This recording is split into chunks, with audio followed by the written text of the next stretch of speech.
Hello guys welcome back to my YouTube channel Odisha e learning को आपण मानको स्वागत करछि। आपण माने देखि परथिबे ओडिशा अधस्तन कर्मचारी चयन आयोग बा ओ ट्रिपल एस सी अंडर पुणी एक रिक्वायरमेंट आछि। तो रिक्वायरमेंट रहिछि जो या पूर्वरु आपनकर आस्तिला फार्मासिस्ट रो कंबाइंड रिक्वायरमेंट पुणी से रिवीजन करछि वैकेंसी बा आपण माने देखि परथिबे revision of vacancy for the post of pharmacist under combined requirement examination 2023 third आई या पूर्व मध्य आपण माने जानिथिबे फार्मासिस्ट रिक्वायरमेंट आसीला किंतु पुणी भी रिक्वायरमेंट आसीछि। आपण माने डेट देखि परथिबे 16 जनवरी 2024 रे रिक्वायरमेंट आछि।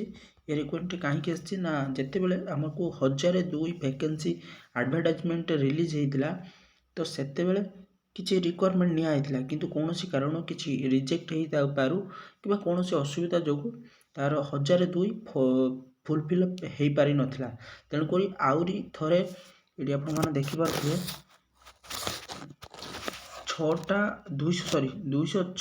206 टी वैकेंसी पुणी आसीची। जे माने इलिजिबल से माने यथाशीघ्र अप्लाई करि पारिबे। अप्लाई करिया पई तार स्वतंत्र डेट भी देइची। आपण माने एटी देखि पारथिबे ऑनलाइन रजिस्ट्रेशन बा री रजिस्ट्रेशन पई डेट देइची। री रजिस्ट्रेशन पई देइची 22/12/2023 15/2/2024 लास्ट डेट यार रही री रजिस्ट्रेशन एवं 22/12/2023 रु मतलब प्रीवियस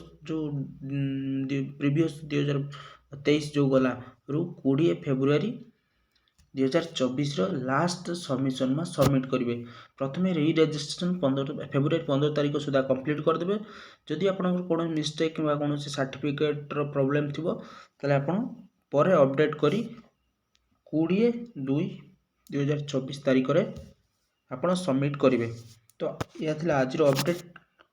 जो माने नुआ कर वीडियो टी देखुचंती सब्सक्राइब एवं लाइक कमेंट मन शेयर करेंगे जा फल हमको मोटिवेशन हो मु आउरी एक एभलिया अपडेट नुआ नुआ वीडियो नहीं आसी पारिबी।